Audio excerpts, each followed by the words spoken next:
Clive! To what do I owe the pleasure? I just wanted to see how the town's been faring since you brought everyone together. Since we brought everyone together, all is absolutely wonderful. Conrad and Natalie's hands remain safely away from each other's throats and firmly at the helm. Our stores are full, and the bandits still too disorganized to raid them. Just as the good Lady Jane and Lord Underhill intended. Are you a lord? Lubor's going to be one too. They're going to make him the Lord of Dalamil, because of how he stopped all the grown-ups from fighting. It's the mayor of Dalamil, dear child, and the vote hasn't taken place just yet. But if the people wish me to lead them, I shall. And my first act will be to build a school so that menaces like you two learn not to interrupt your elders. Speaking of menaces, there may be a rather worrying one just over the horizon. May there indeed. I'm afraid the example Conrad and Natalie set in putting aside their differences and presenting a united front might have caught the bandits' attention. And they might have elected to take a similar approach. They have formed what one could call a League of Outlaws, and they grow more organized by the day. But we'll fight them all off just like last time, no matter how many of them there are. Won't we, Lubor? Of course we will. If we continue to work together, we can overcome any challenge we choose to face. The longer we avoid facing this one, the more difficult it will be, until the only way to overcome it might be to run for the hills. Our best hope is to nip these efforts at organization in the bud, by finding those ne'er-do-wells who have yet to join the cause, and ensuring that they never do. Perhaps a certain Lord Underhill might be willing to lend us his aid once more?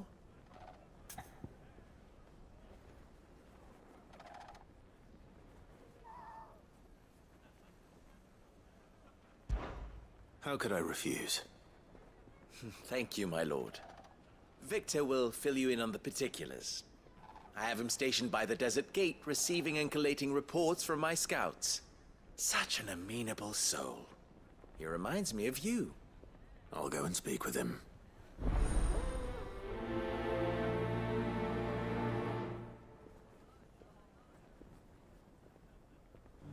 What's the difference between a lord and a mayor? That's easy. One of them swings a sword, the other forges them.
What's the difference between a lord and a mayor? That's easy. One of them swings a sword, the other forges them.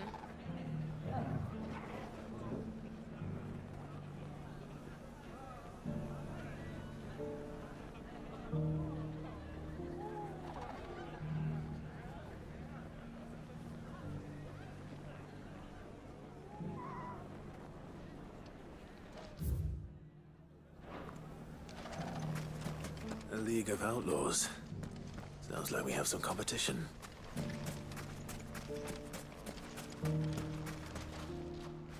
Still in Dalamil, Victor? Ah, Sid. I thought you'd have returned to Cosnis by now. I did. Then I came back. I've developed something of a fondness for the place. And having worked so hard to see it saved from one fate, it would seem remiss to abandon it to another. A sentiment Master Lubor certainly isn't shy about exploiting. Hence my doing his bidding yet again. You're not the only one.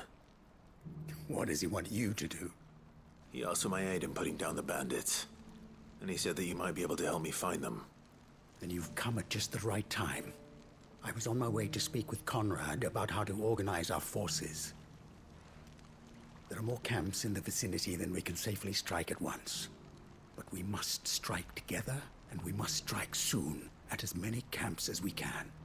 We can't give this league of theirs time to rally its forces. All right. Which camp shall I take? There's one upriver. Just out there, across the dunes. Leave it with me.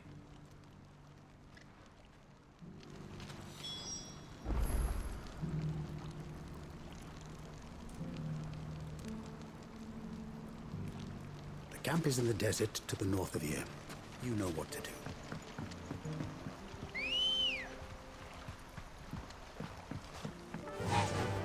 Faster! Those ne'er-do-wells.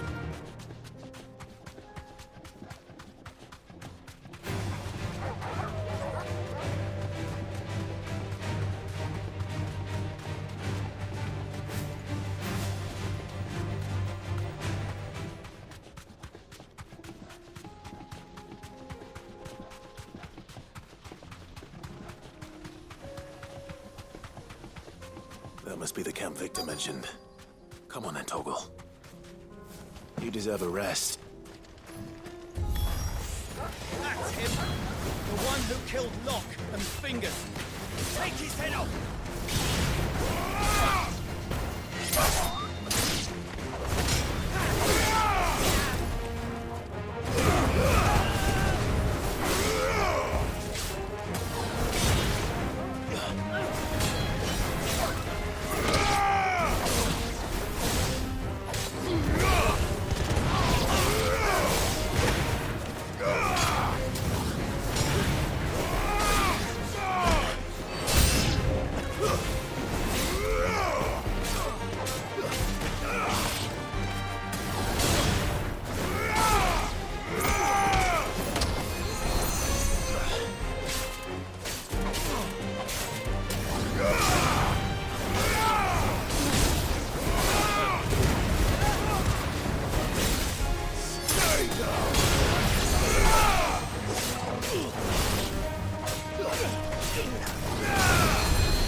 I'd better let Victor know. Sid, where are you? Ah, I see the bandits didn't pose you any trouble. No, but that's not why you're here, is it? No. Something's happened. We need you back in Dalimil. What is it? The whole town's in uproar. They're saying that Lubor is a bearer. What? Seems that one of our parties wasn't as thorough as they should have been. They let one of the bandits escape, and his escape route took him right through Dalimil. Some of the children spotted him, and he was about to silence them. And when Lubor felled him with a bolt of magic, and without a crystal. But that's not possible.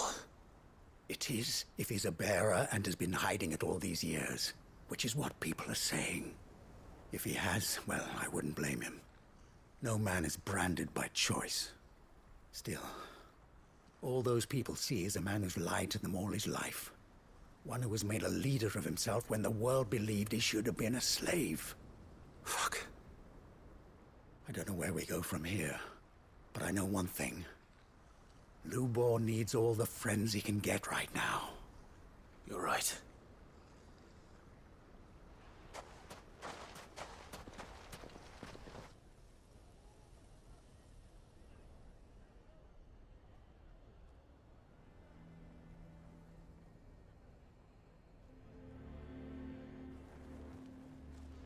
And now everyone knows.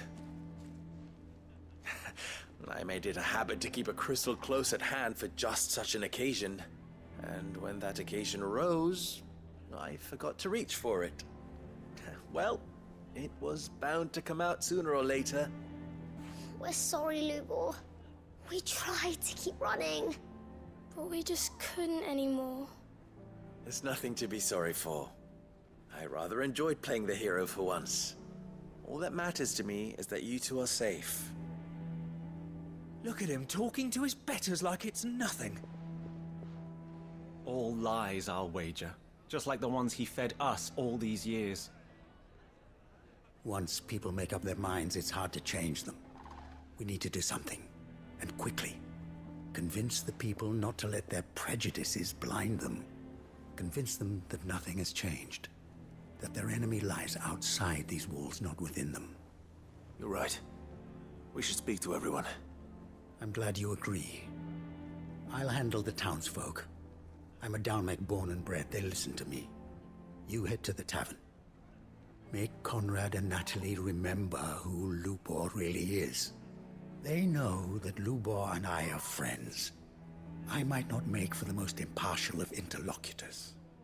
Lord Underhill of Randalar's League of Merchants, however, is a trusted and impartial mediator of note. I'll do what I can.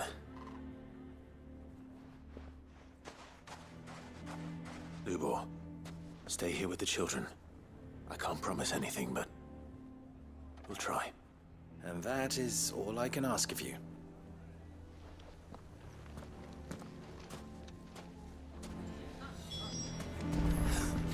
Why are you taking the bearers? Why do they always have to make such a... You all along the... Forgive me for disturbing you, but could I have a moment of your time? I've seen your face before. As have I. Lord Underhill, wasn't it? Of the League of Merchants. That's right. I wanted to speak to you about Lubor. The rumors that he's a bearer. All true, I'm afraid. He'll never be mayor now. Not if I have anything to do with it. But what of his wares? Bearer or no, his steel is highly valued throughout the Republic. In this at least, he's done the town a service. Might that not earn him a little leniency? Leniency? He pretended to be one of us when he was laughing behind our backs all the while. I'm sorry, my lord, but he lied to us. He lied to you. He cannot be trusted. So what do you propose? Will you drive him from his home? Close his forge? Perhaps. That is a question for the people of Dalimil, and they will thank you not to get involved.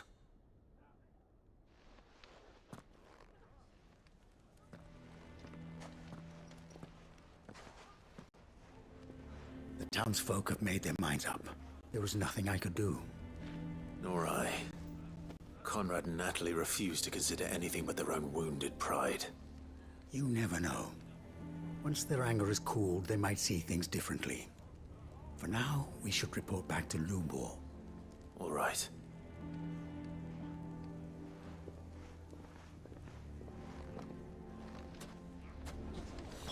Why the hell would Victor take the bearer's side?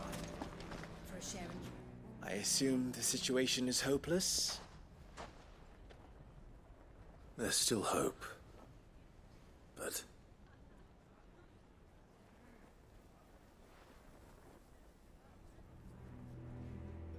But perhaps not in this lifetime, I think it's fair to say. You mustn't think like that, Lubor. Give them time. They'll come around. We'll talk some sense into them in the end, you'll see. No, you won't. And your efforts would be better spent elsewhere. But Lubor...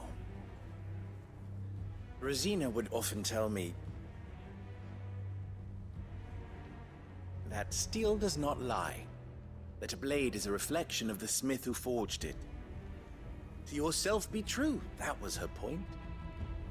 Rather an ironic one when you consider that her life was taken with a blade of her own making. But I do not doubt that she was always true to herself and what she believed in, right to the end. And so must I be. I must do what I know to be right, no matter what others might think of me. And now, I know what that is. I must embrace my new role of villain so that the people of Dalimil have something to unite against. For only united can they hope to stand against the threat that awaits them. I'll need to make a suitably dramatic exit, of course. Don't go, Lubor. You're the only one who was ever kind to us. We'll be all alone. Again. Trust me, little ones, it is for the best that I go. Not only for the town, but for you, too.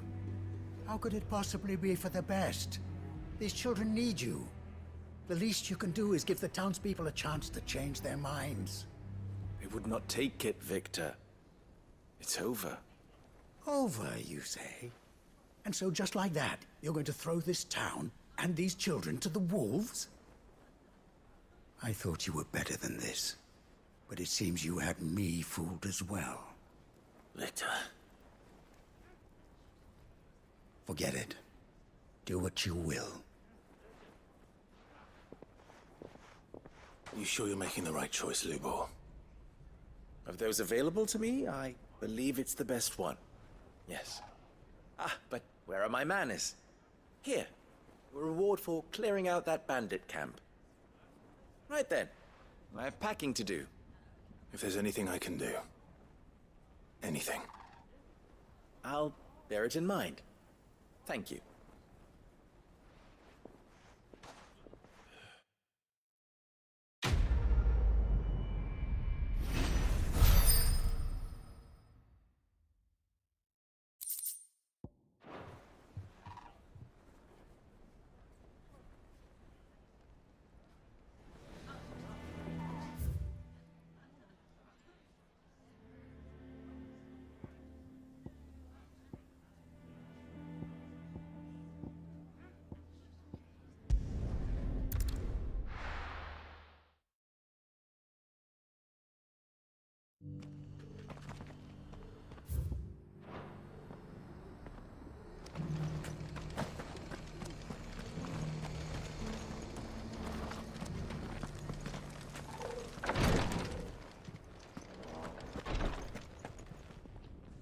Lord Rosfield, is there aught the Undying might assist you with this day?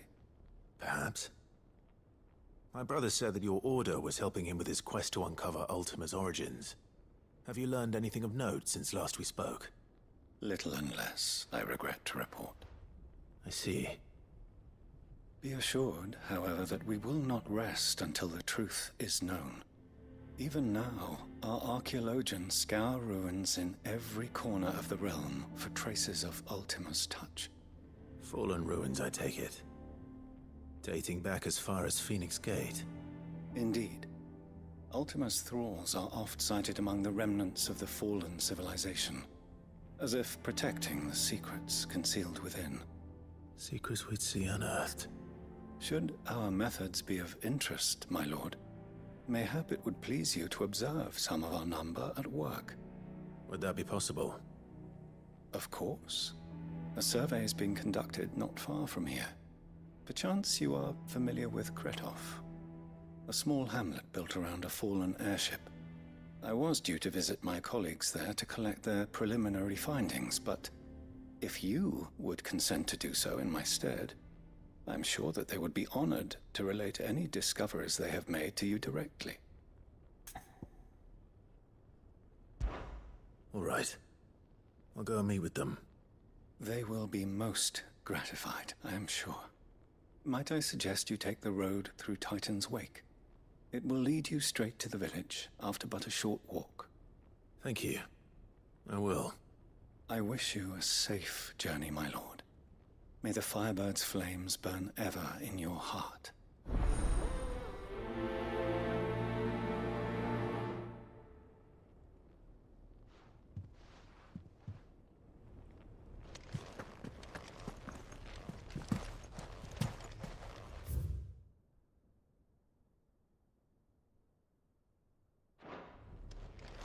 A village built around an airship. Sounds like another lost wing. I hope the inhabitants are just as friendly.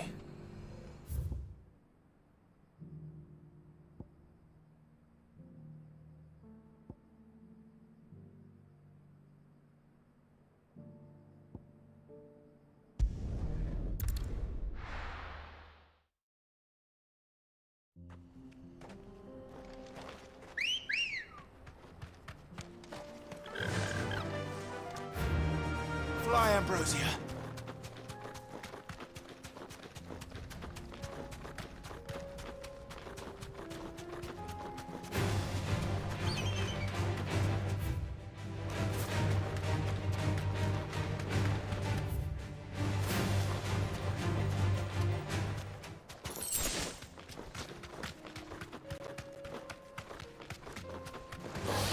No mistakes.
Run like the wind.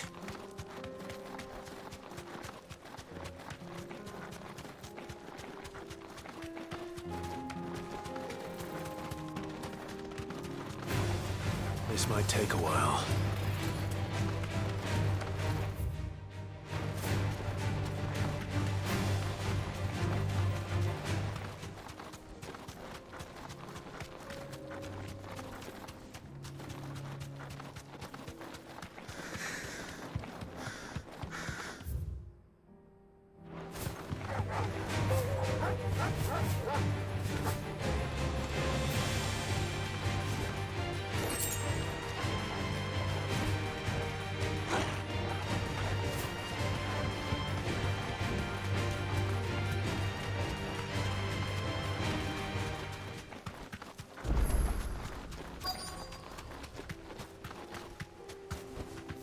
You deserve a rest.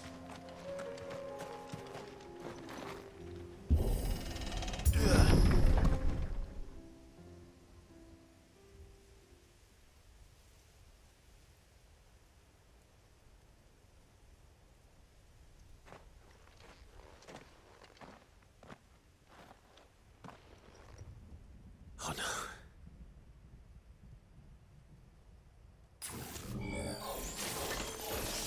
You'll pay for this. May still be survivors.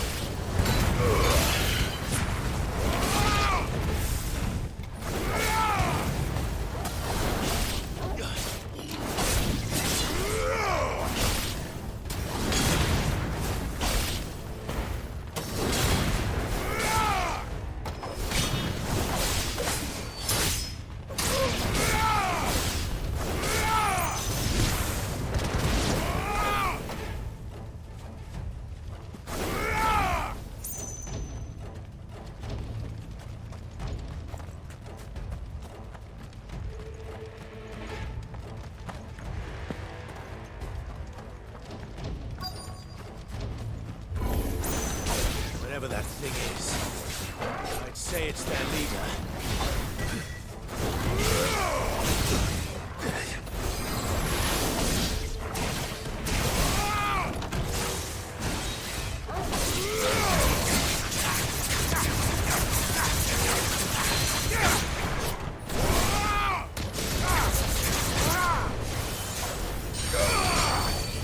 Too slow.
Should have stayed in the path. These must be Cyril's colleagues. You have our thanks, stranger. Who are you? Ah, forgive me, my lord. I did not recognize you. You are Lord Rosfield, are you not? We are archaeologians, tasked with surveying this site.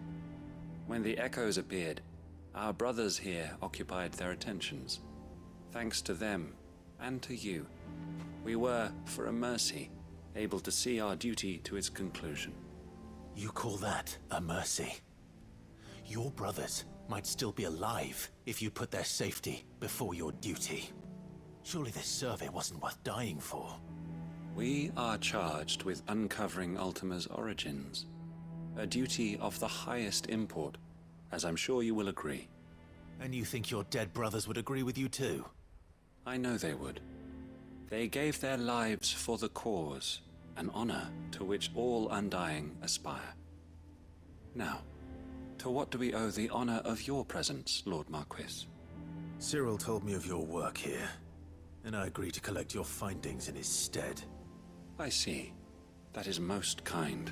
Pray, take them then, with our humble thanks. May the Firebird's flame burn ever in your heart, as it does in ours.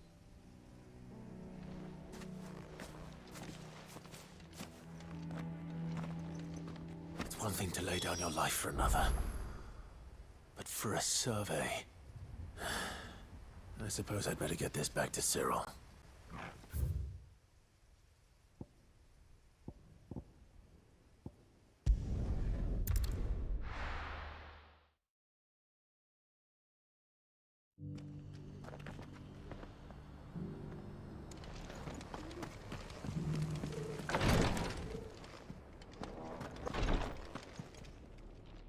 Ah, you are returned, my lord.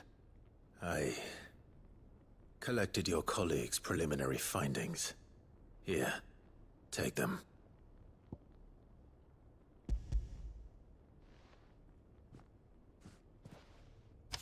My thanks. I shall study them, and inform you forthwith if I discover aught that might aid you in your fight against Ultima. Cyril, your survey party suffered several losses in Kretov. Losses which could have been avoided, had the others not chosen to complete their work, instead of saving their friends. Were these your orders? No. This was their choice. Every Undying devotes his life to the service of the Phoenix. It is our sole duty, and should we die in discharging it, so be it. Even when death is avoidable. My lord, I fear that this is not a point over which it would be fruitful to argue. The Undying have served the Phoenix for countless generations, and your opinion of our methods, however earnest, is not like to change them. We live to serve the Phoenix. Our very order exists for that purpose, and that purpose alone. Cyril, I know that you and your brethren answer only to Joshua, but allow me to offer you a word of advice. It does not further the cause of the Phoenix to have his loyal followers surrender their lives without good reason. Provide your survey parties with an escort, that they might live to do their duty for years to come. Think not only of how you can serve the Phoenix, but how Joshua would want you to serve him. Please. For all our sakes. I thank you for your advice, my lord. If you will permit me to respond, our faith in his grace, Joshua Rossfield, is absolute. And we of the Undying will do what we believe is right to fulfill our duty unto him. As first shield to the Phoenix, I am sure you understand what it means to do one's duty. I do. Then we are of the same mind. And it is my hope that we may continue to do our duty together.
Ah, Clive.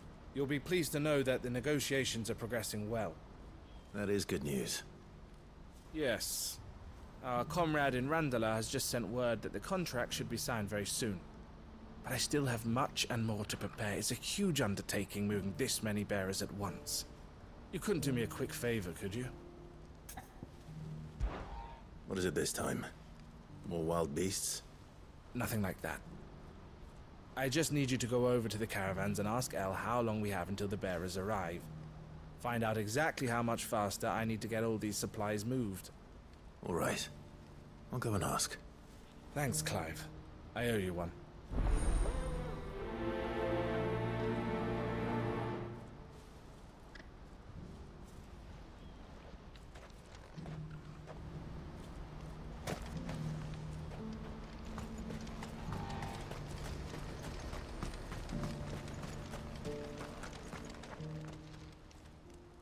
Don't blame yourself, El.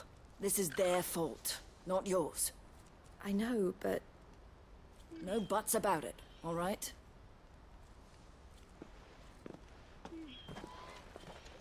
Is something wrong? Vonnie came to give me a message from our intermediary. The talks with the Republican army have fallen through. They've reached an agreement with the Silver Peak Consortium instead. Though prices have fallen of late, we deliberately offered above the going rate to try and deter other bidders. But the Consortium offered double what we did, and the army jumped at the chance. And you had no opportunity to make a counteroffer? None at all. And we were so close. El? What's happened? I saw Vonnie leaving. She didn't look happy. And with good reason.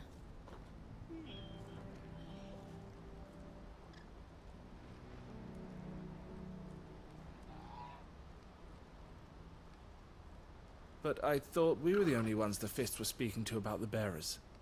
How did the Consortium even find out about this? It's not so surprising. They have ears all over the Republic. This isn't over. The Consortium will have to sell these bearers eventually, and at the price they paid, buyers will be few and far between. I'm going to Randalar myself. Alone? You sure that's wise? Are you offering to be my bodyguard? How kind. Meet me at the checkpoint near the capital gates. I'll send an owl ahead and request a meeting. You go to Cashlock, Theo, and get everything ready. We've waited far too long as it is. Even if I fail to free these bearers, there will be others. Someone needs to prepare the place and keep any prowling beasts at bay. Oh, and that's me, is it? Well, it looks like I'm following orders till she gets back from meeting the Silver Peak Consortium, who've been doing their best to undermine our scheme. She'll never join them after this, surely. No, she said it herself. She still has plans for Cashlock, even if this one falls through. She means to stay with us, then. I can't say I'm not happy to hear it, but... is this what she really wants? You have to trust her. You're right. It's what she wants now. And if El's off fighting for the cause, I should do my part too. So I bid you farewell and safe travels, my friend. I'll gather my men and leave for Cashlock. We'll make sure the place is well stocked and defended. You go to Randalar and see if you can stop my sister biting the Consortium's heads off. If she won't consider her prospects, someone has to. I'll do my best.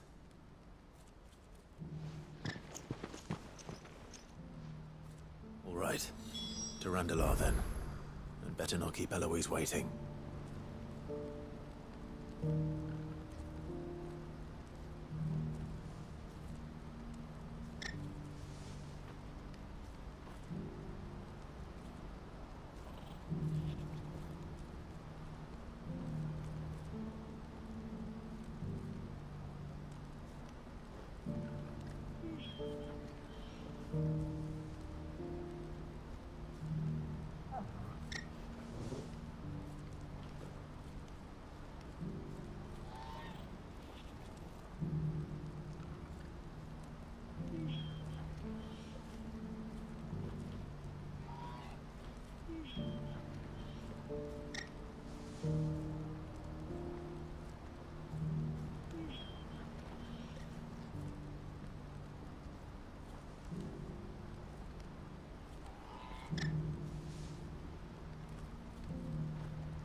won't find a finer array this side of the strait.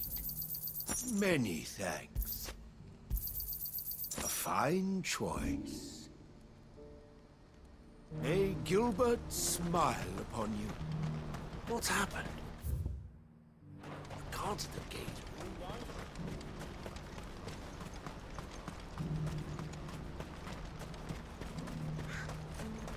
What I wouldn't give for a hot meal. Looks like this is the end of the road. When are they gonna let us through?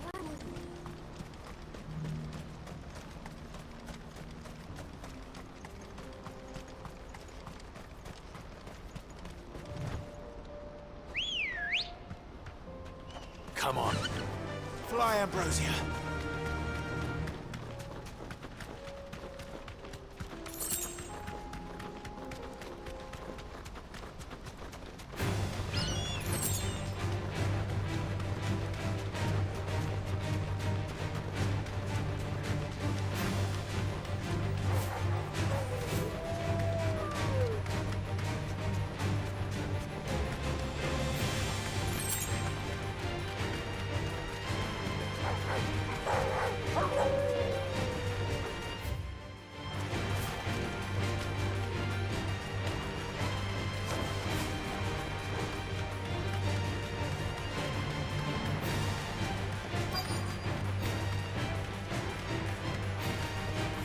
Thanks, Gal.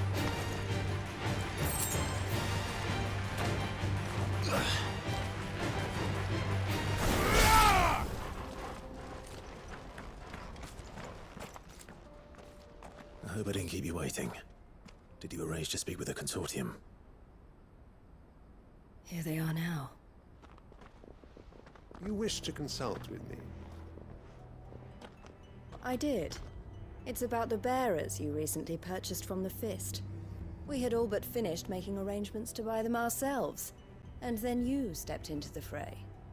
You misunderstand. The consortium had an interest in purchasing them from the very first.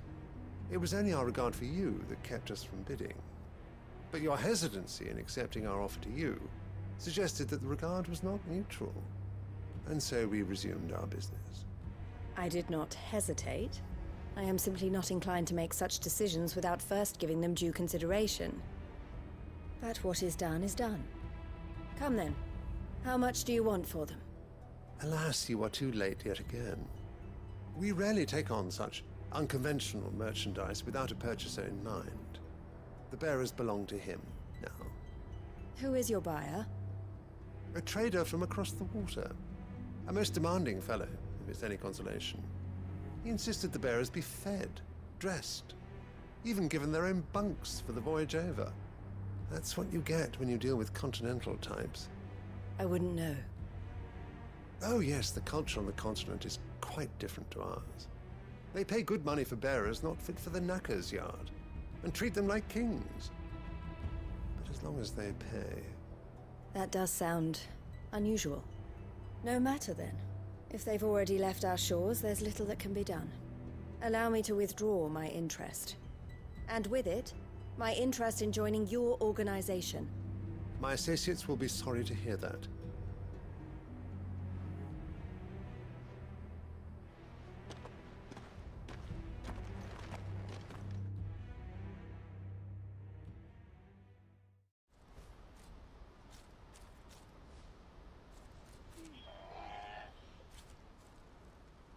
I'm sorry you weren't able to save them. As am I. But I only have myself to blame. He was right, you see. The Silver Peak Consortium did intend to buy those bearers before I did. Their representative hinted at a possible purchase when he came to recruit me. I feigned interest in joining them in the hope he might be encouraged to tell me more, and he did just that. As soon as he left, I sent my own offer to Randalar. So you never... No. I entertained the Consortium's proposal solely so I could learn more about those bearers. But I was a fool to think they wouldn't find out. I knew exactly who I was dealing with. You tried. I did. And if what he said was true, the bearers are to be well treated. Which is something, at least. But they deserved more. I wanted so badly to see them freed. Eloise! Eloise! Word from Cashlock. The village is under attack. A pack of beasts have come down from the mountains, and there's a dragon at its head. Theo and the others are trying to hold them off as best they can, but the odds are against them. They need help, and fast. Theo! I'll go on ahead. Thank you, Clive. I'll gather some men and join you there. Just make sure he's safe.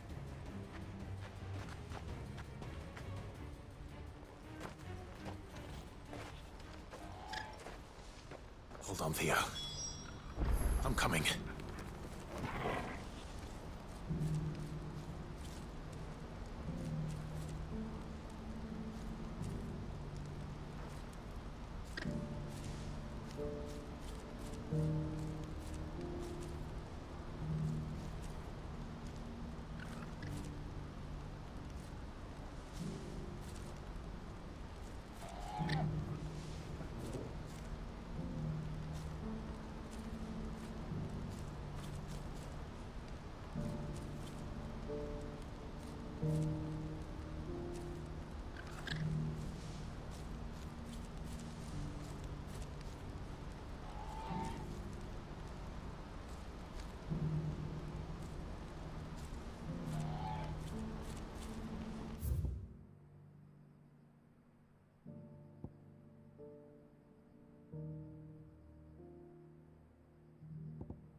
Ready, girl? Yeah!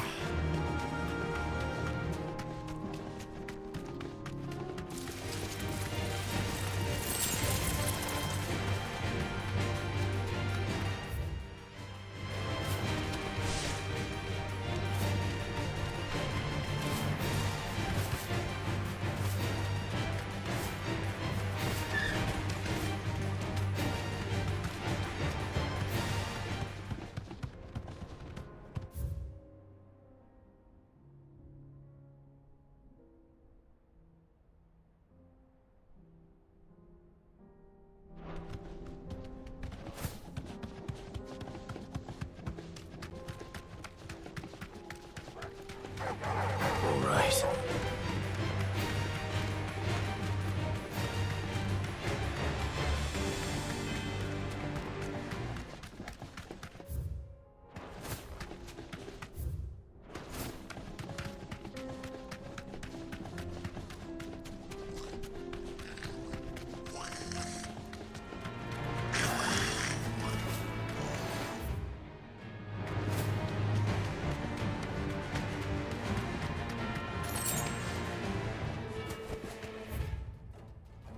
That'll do, girl.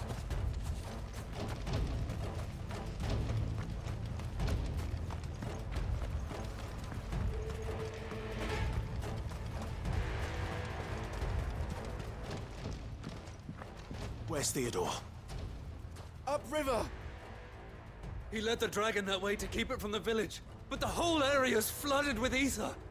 We just have to pray he makes it out in one piece. I can do better than that. Torgal, with me.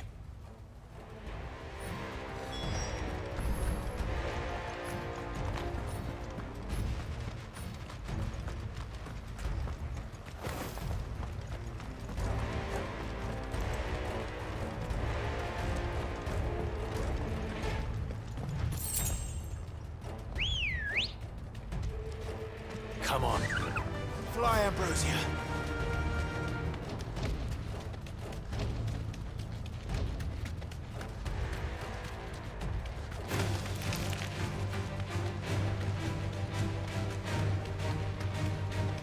Where are you, Theo?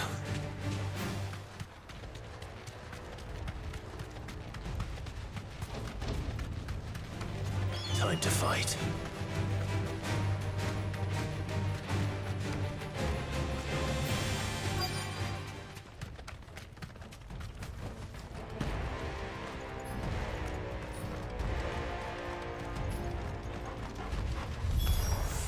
Damn it. The ether's too thick. These creatures have already turned.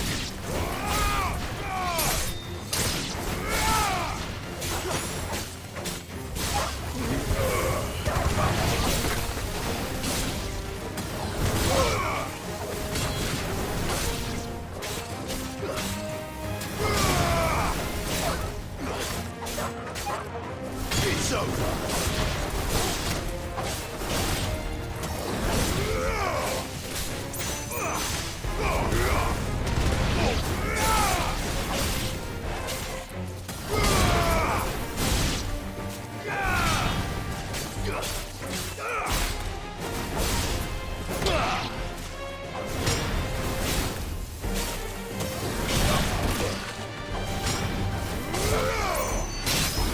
Farewell.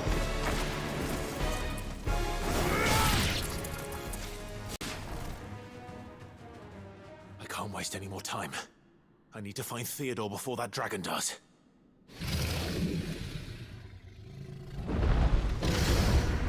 Looks like it's found me. This thing's turned as well. This isn't going to be easy.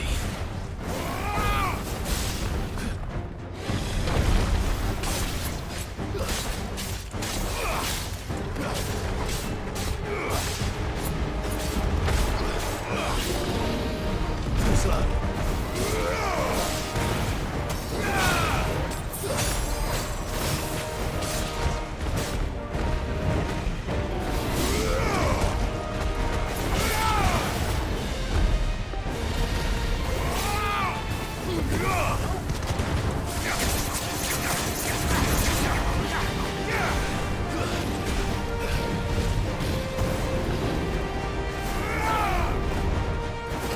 There's more!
Theodore, you had me worried for...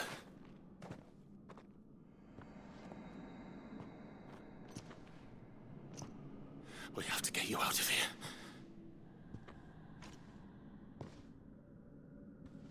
I think it might be a little too late for that. Bearer or no, there's only so much ether a man can take, and that Drake just wouldn't let me leave. You have my thanks, Sid, for finishing what I could not. For keeping Elle's dream. Theodore!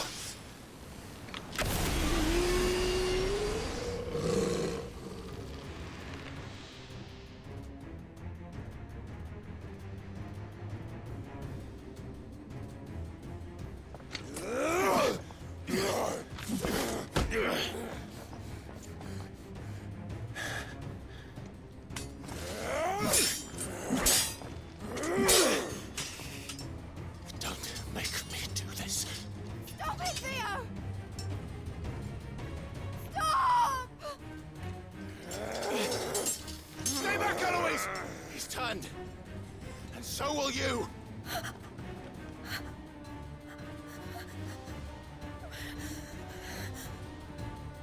Elle. Theodore.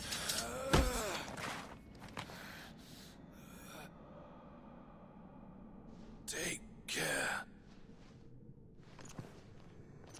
of my sister. Theodore. Wait. Goodbye, Elle.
Thank you, Clive.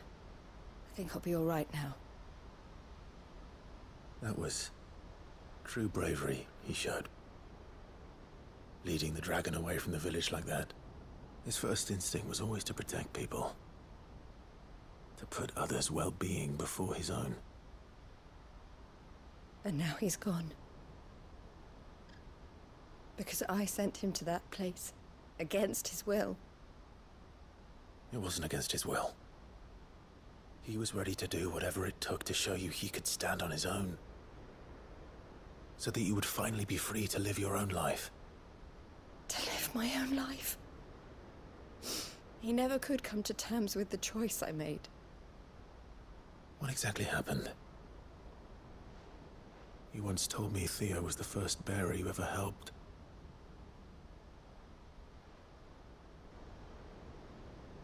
We grew up in Canva. We were born to one of the great trading houses. And I was chosen to inherit the family business. I had my father's head for figures, you see. Theo did not. While I studied the art of commerce, he played at soldiers instead. A late bloomer, in more ways than one. For unlike most bearers, it wasn't until his 15th summer that his powers awakened. My parents tried to drive him out of the house and into the care of the constables. But before they could, I took him into mine. Theo told me something else. He clearly admired your devotion to the cause of freeing others like him from slavery. But he said you deserved a better life than this. He wanted to free you from what he called your bonds, just as you freed him from his. I would be lying if I said I had not wondered from time to time how much easier my life might have been if I had allowed Theo to be taken and devoted myself to the family business instead.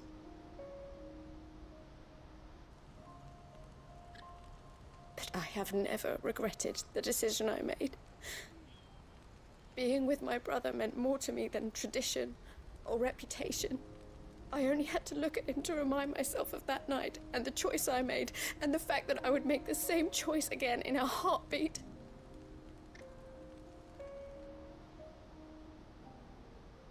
He was never a burden. How could he even think that? If anything, I was the one who weighed him down. You weren't, Eloise. He said it himself, that he had always been grateful to you for saving him, and that he wanted to repay you by letting you live the life you were denied. Neither you nor Theo weighed each other down. You loved one another. You did whatever was necessary to continue living your lives together, and you always would have. You're right. All I ever wanted, all I ever did, it was so we could be together. Oh, Theo, why did you have to...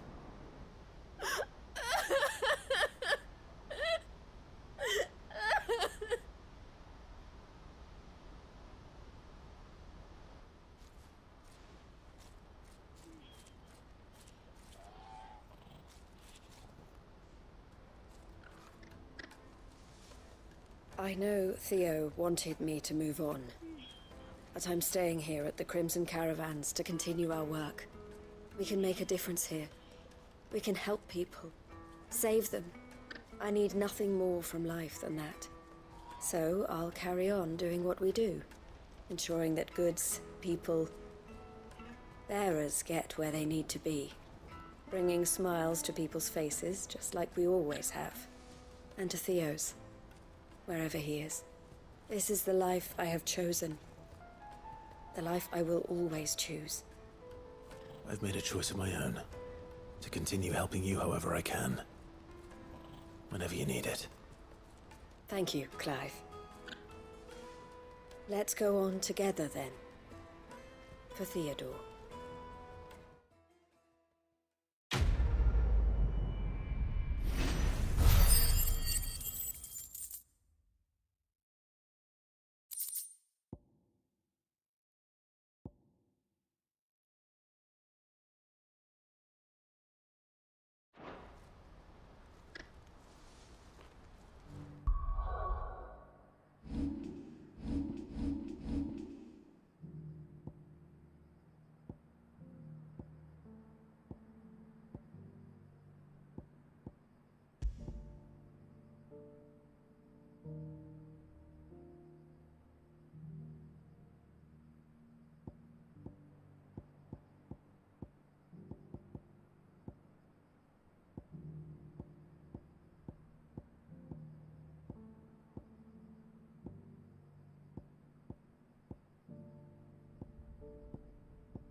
There were ghosts at the gates not days ago.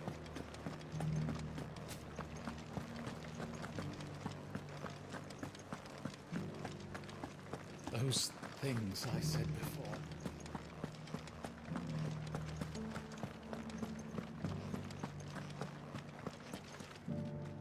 Oh, Clive. What am I to do? My wards and I may soon be without a home. What's happened? The High Cardinal has descended from his lofty throne and taken up residence here in Northreach. The High Cardinal?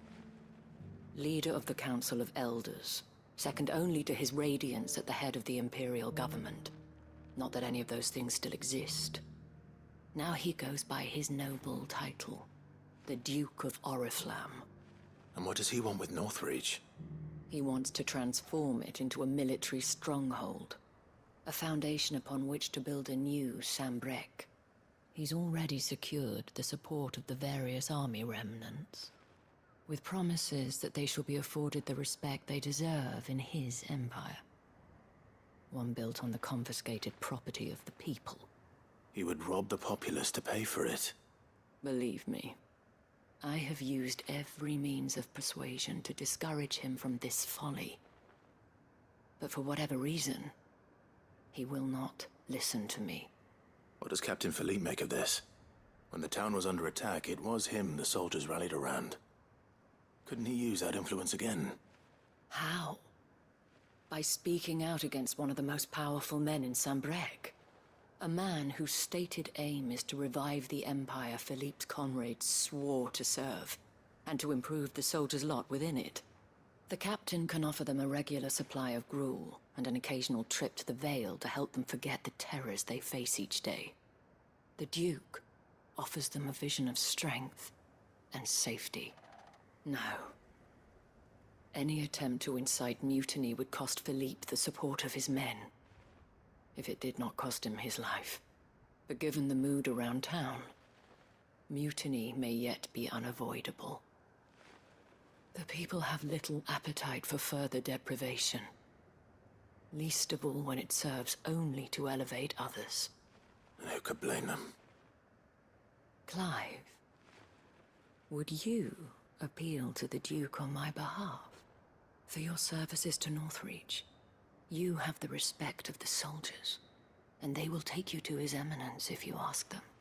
And unlike Philippe, no bonds of loyalty prevent you from speaking your mind to the man. Well, will you try? You could hardly fare any worse than I did. I'll see what I can do. Thank you, Clive. Tell me then, where will I find this Duke of Oriflamme? In the garrison? Overseeing the troops, yes. All right.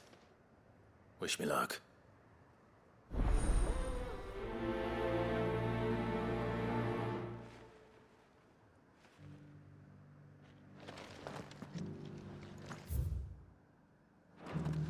I may have met this Duke before, at the Remembrance Ceremony. Let's hope I didn't make a strong impression.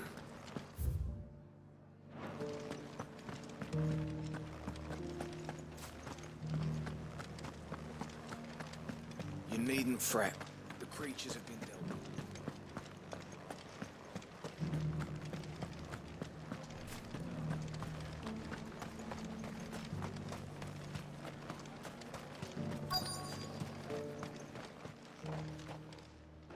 Halt! Oh, sorry about that. You're the dame's man, aren't you? You got some business with the captain? No, actually.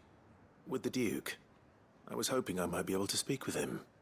We're under orders not to let any civilians pass. But you should be all right. His Eminence has heard all about you and your heroics. Wait here. I'll go and ask.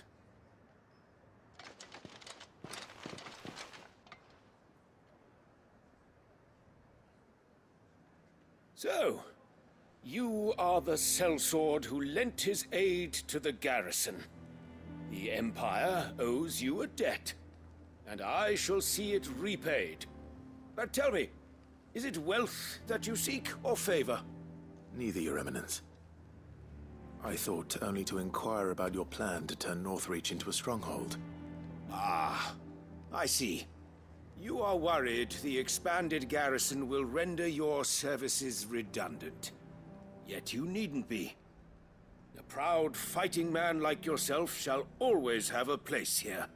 Pride of place, in fact. For too long has the contribution of the noble soldier been under-reckoned. But no more. For it is they who shall see the Holy Empire rebuilt, beginning right here in Northreach. Why here, Your Eminence? The town has been fortunate enough to escape largely unscathed from the recent troubles. Her defenses are sound, and her garrison well prepared. Which is more than can be said for Oriflamme or Twinside. The Empire wants for a capital, and I believe Northreach to be the perfect place. With Caer Norvent as her citadel. Once we have seen to the refortification of both the town and the castle, we need only build a wall around both to create a city that would be the envy of the twins. Plans are already underway for the construction.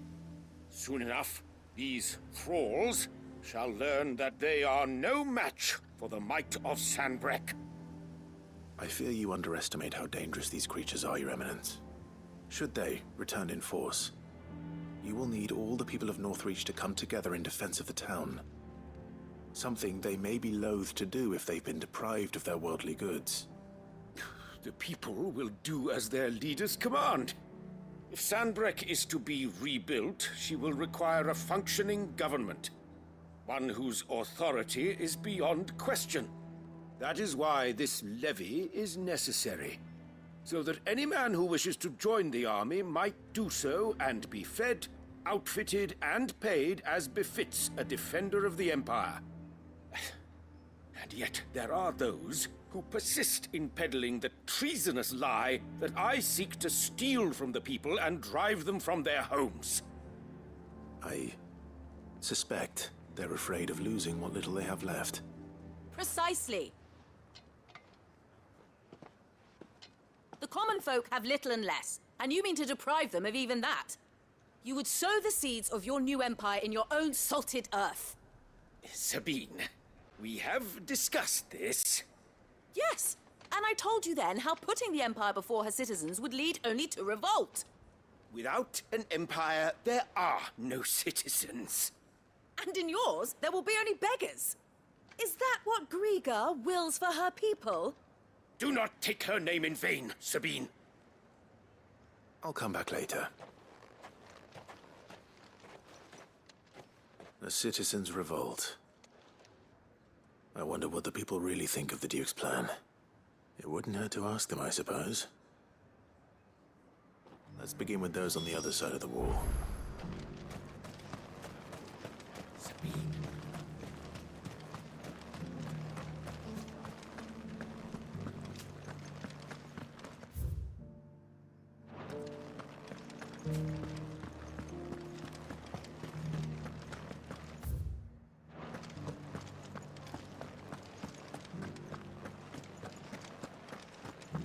There were ghosts at the gates not days ago.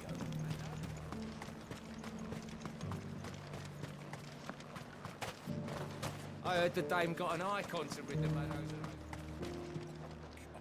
A question, if you don't mind. What do you think of the Duke of Oriflamme? Don't get me started. You build a life for yourself somewhere, only for some noble to turn up and tell you you've got to hand it all over to him. If he thinks his name and his chains give him the right to empty our purses, he's in for a rude awakening. We'll do whatever it takes to keep what's ours. Whatever it takes.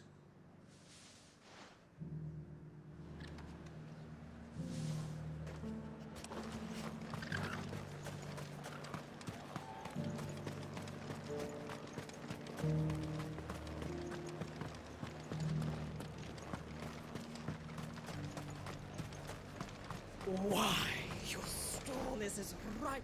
I've been hearing a lot of talk about a certain Duke. Nothing good, I'll wager. Going around acting like he owns the place. And with hardly a word to the dame. This is her town, not his. I take it you'd rather she was in charge. As far as I'm concerned, she still is. Just need His Eminence to sod off back to Oriflamme.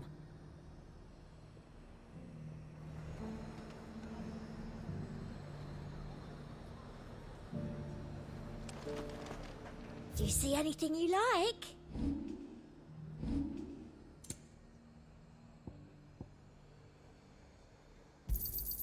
I do like a customer who knows what he wants.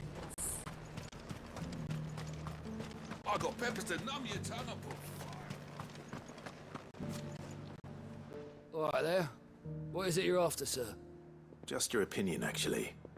I wondered what you thought of the Duke of Oriflamme. Oh, him.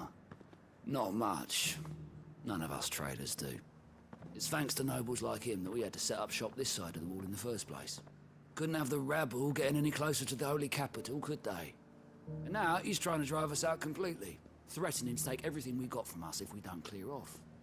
If the dame said she wanted him run out of town, I'd be straight through that checkpoint, tar bucket in hand.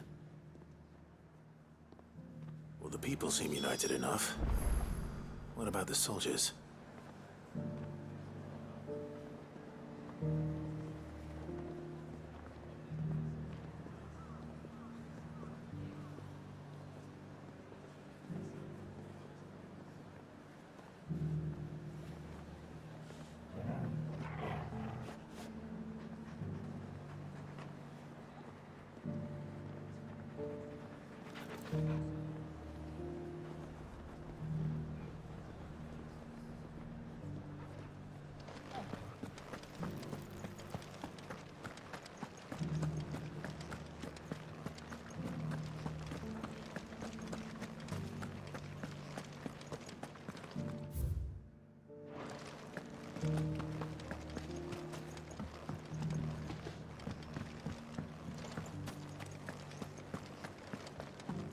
Those things I said before.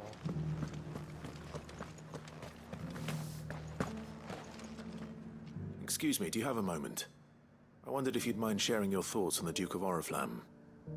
Well, he's made a lot of enemies coming in the way he did.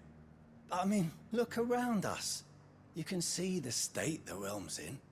The traders might not like having the screws put on them, but if they volunteered a few more of their hard-earned gil before things got bad, maybe they wouldn't have to. I think the Duke's got a point when he says rebuilding the Empire's the best way of making sure we're all protected. And if that means people who don't know one end of a sword from another have to make way for those who do, well, that's just how it goes.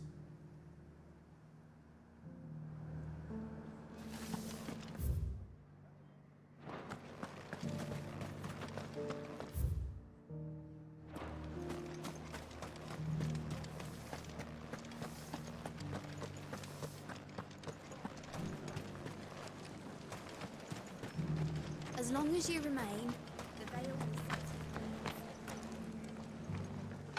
set. You're the one who was talking to His Eminence. On the dame's behalf, yes. I was trying to persuade him not to take the people's goodwill for granted, but it seems my words fell on deaf ears. What do you think of his plans? I'm a soldier, mate. He tells me what to do, not the other way round.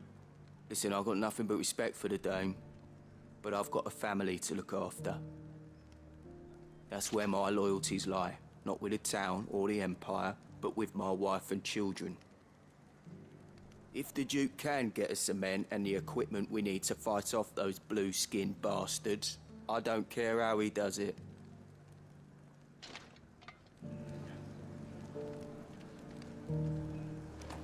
I left everything. Oh. Sabine, you are embarrassing me. You're embarrassing yourself.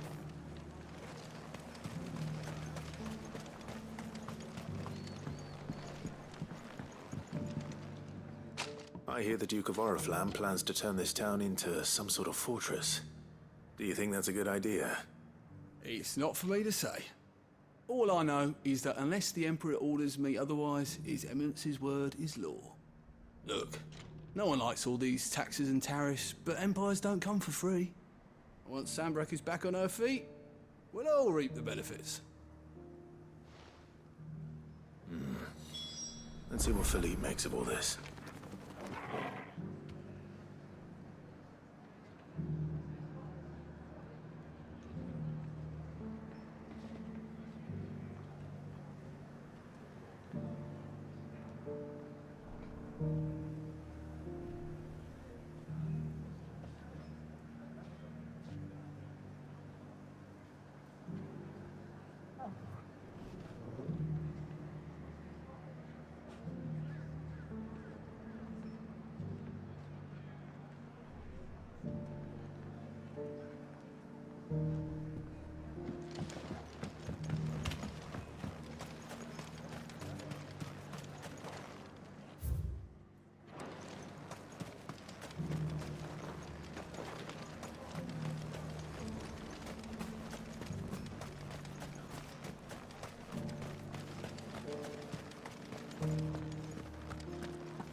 Captain, do you have a moment?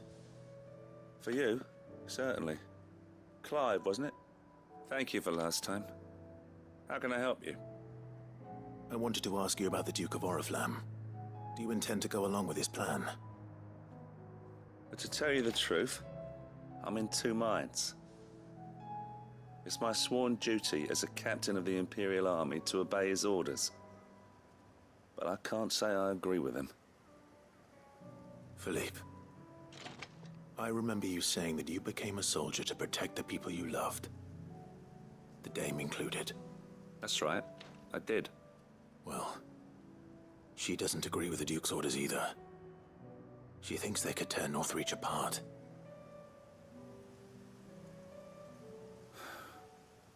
And she's probably right. Thank you, Clive. I know what I need to do now. Protecting the people I love is what matters. Doesn't matter how. Well, duty calls, so I better go. Thanks again.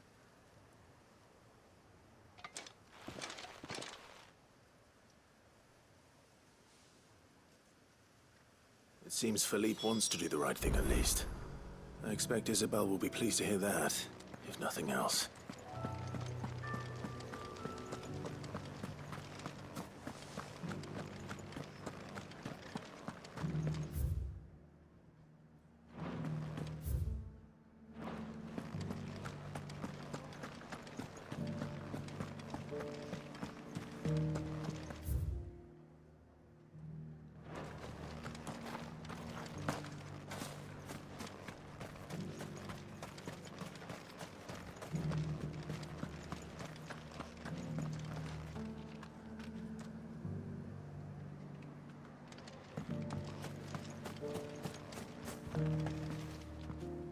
Ah, Clive. How did you fare? Were you able to speak with the Duke? I was, but...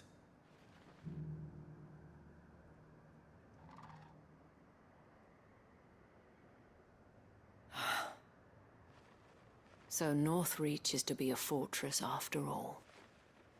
Well, it will certainly help to hold back the thralls. There's no denying that. Though I doubt it will come as much consolation to the townspeople whose worldly goods are confiscated to pay for it. They deserve to be heard, Clive. To have a say in this new empire the Duke means to build. Sadly, His Eminence values their obedience more than their opinions, and hopes to reassert the authority of the state. I fear he sees the people as mere pawns on his chessboard to be sacrificed for the greater good. Needless to say, they themselves are of a different opinion, and would rather their destinies were in your hands. The soldiers, meanwhile, are content to follow their orders. And not just because of the Duke's rank, but because of his vision. I thought as much. Had I sworn to protect Sanbreque, I dare say I too would want nothing more than to see it rise from the ashes. Thank you for trying. but the battle is lost. I don't know about that. What happened to your uniform? I handed it in, along with my resignation. Told the lads I wished them well, but that I owe it to those I love to call it a day. Why? Because I realize what really matters to me. Not following some nobleman's orders for the sake of it, but protecting what I care about. Protecting Northreach. I honestly don't know when those monsters will return, but I'm certain they're not finished with us yet. And when they do come back, we need to be ready for them. We need to stand together, all of us. And with you to lead us, milady, I reckon we can do it. It was you who finally convinced me, Clive.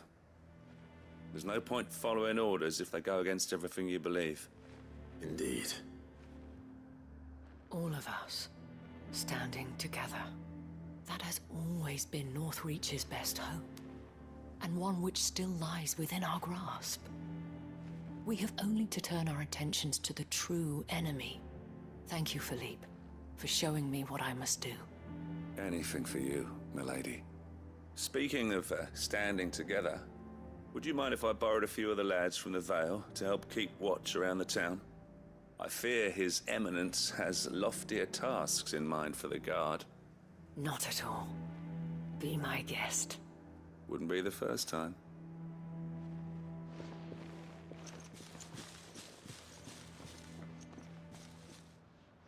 There may be hope for Northreach yet. Especially with men like you and Philippe to champion our cause. I, for my part, shall continue to work upon the Duke, in the stubborn belief that I might still tempt him into joining hands. But I suspect I shall have to call upon your aid again. Until then, Clive. Until then.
Covered in nicks and lumps, the lot of them.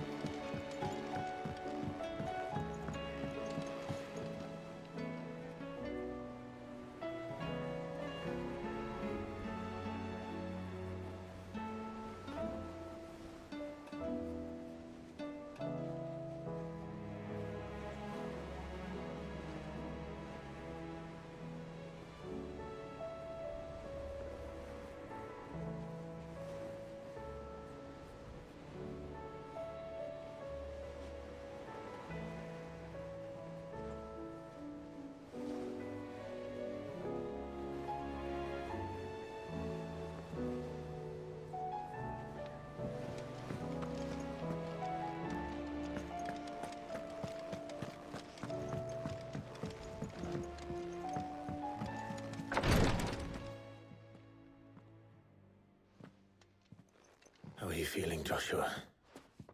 Better than I was. But not nearly as well as you should be. Your cuts and burns may have healed, but your body still bears the burden of every spell cast. Then what would you have had me do? It was no ordinary foe we faced. It was the Warden of Darkness. Yet still, it was not enough. The king could have ended me at any moment, but instead chose to toy with me like a curl does a mouse. You underestimate yourself. Oh, it was crystal clear. Only one man established his dominance that day, and that man was Barnabas. I'm sorry, brother. That was ill-spoken. It's just, I have never felt so powerless. And when so many are looking to us for strength, perhaps the prince feels the same.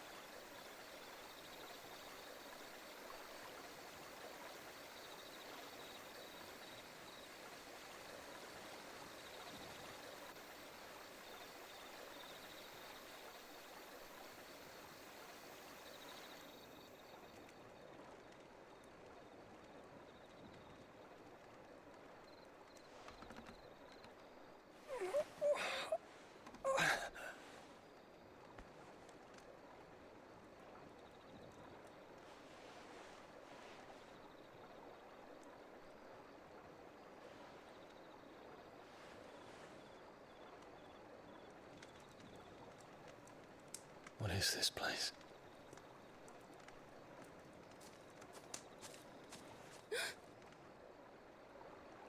Don't move.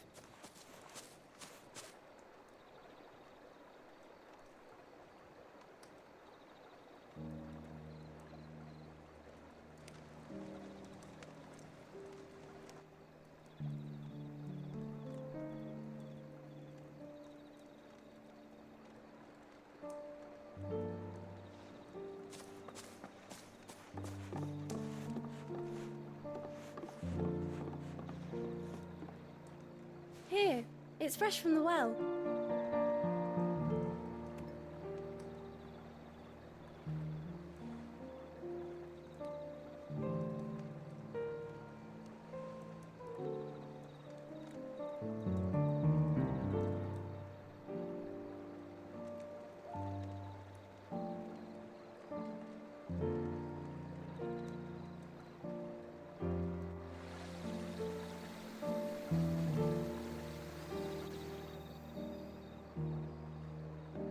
Grandmother told me spirits sometimes get lost, and that the lanterns guide them to their proper place.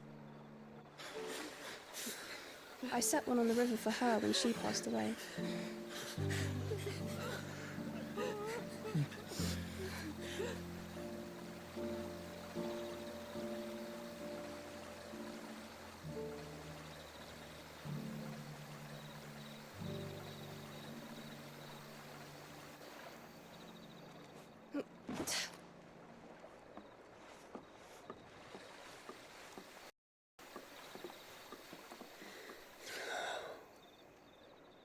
The fiend works from the shadows.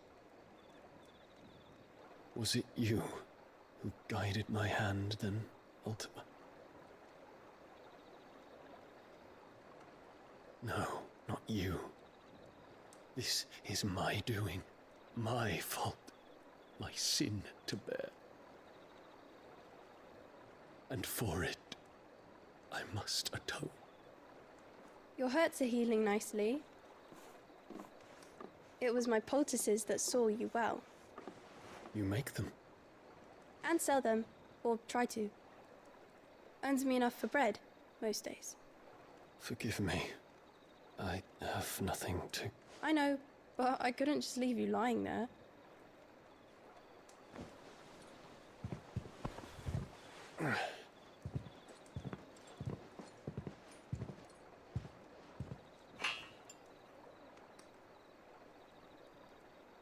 You're going then? Of course. I'm healed. Thanks to you and your poultices. Will you promise to come back and visit?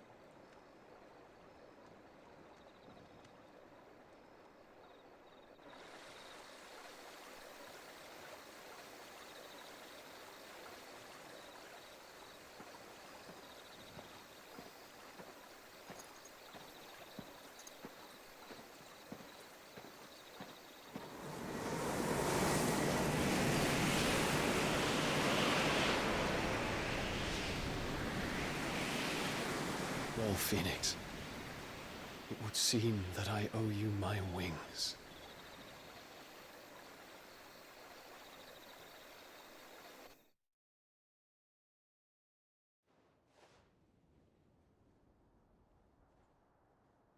Perhaps he can find an answer.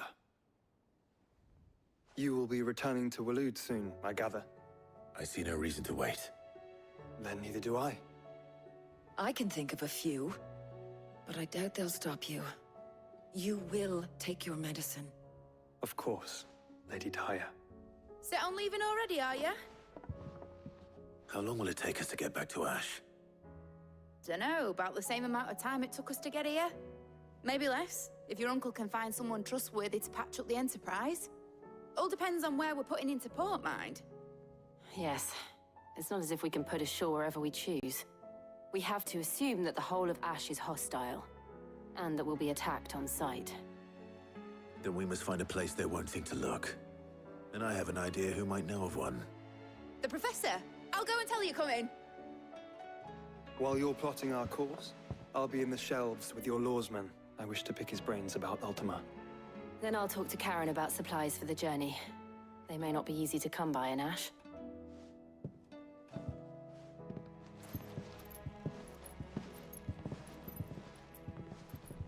Your brother's body won't take much more of this recklessness. You know that, don't you? I do.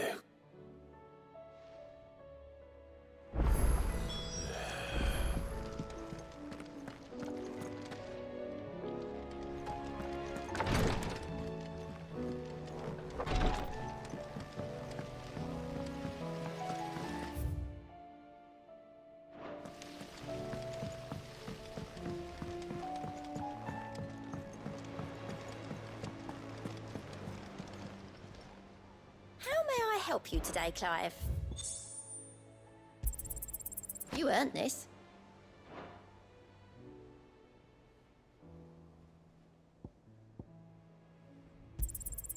Here you are.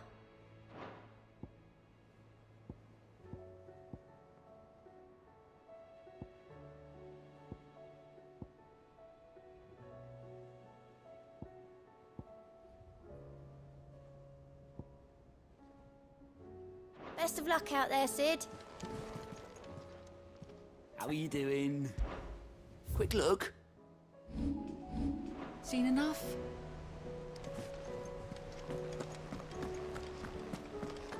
I still say it were a compliment. Ah, Clive. I was wondering when you'd arrive. Please tell me you've come to take our young prodigy here off my hands. I'm not here for Mid. I need information on Ash. Then why not ask Molly if you can look in one of her ovens? Go on. As soon as the Enterprise is ready, we'll be setting out for Drake's Spine. And we're going to need a safe place to land. Preferably one that won't see my ship blown to shit and splinters.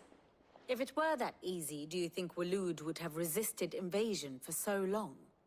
Very little is known of Ash, and the information we do have is spotty and outdated. We have the good King Barnabas to thank for that. Waloed's borders have been closed to outsiders since the day he seized the throne.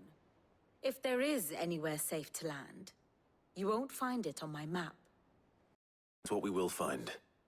I'm sure you know better than we do. But no splinters. All right, if it will get you out of my hair. But interrupt me, and it's over. Understood?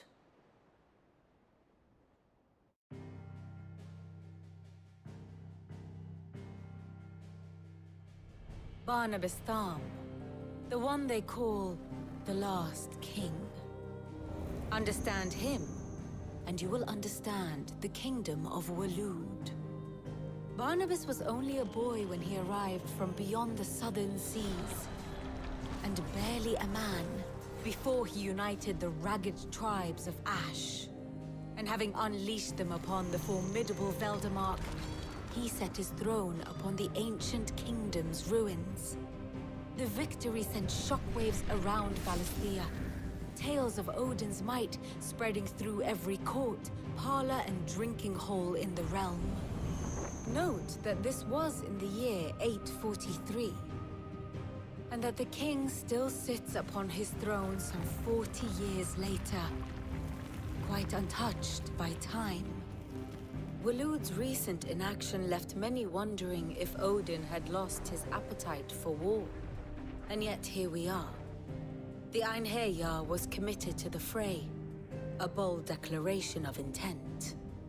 Orcs swarm around Drake's Fang, and throngs of Akashic haunt Canva's streets. Though how precisely the havoc they wreak serves Waloed remains unclear. Regardless, if the order to attack truly came from King Barnabas, then one thing is certain. Waloed has achieved the impossible, and made bedfellows of beastmen and the ether-addled alike. All of which is a roundabout way of saying that you will be in unknown territory when you set foot on Ash. Much of the continent has already been lost to the Blight, and what few ports remain will be fiercely guarded.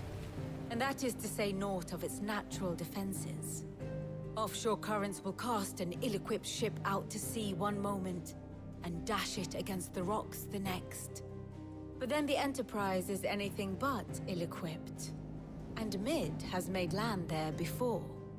Now, if only there were someone with an intimate knowledge of the Shadow Coast, and where a daring gentleman might put ashore.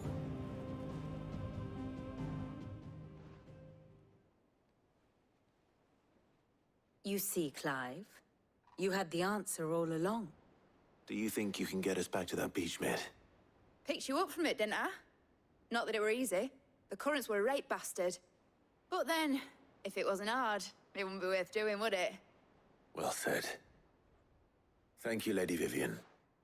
If a few morsels of common knowledge and a sprinkling of tavern talk are worthy of your thanks, I wonder what genuine intelligence might earn me.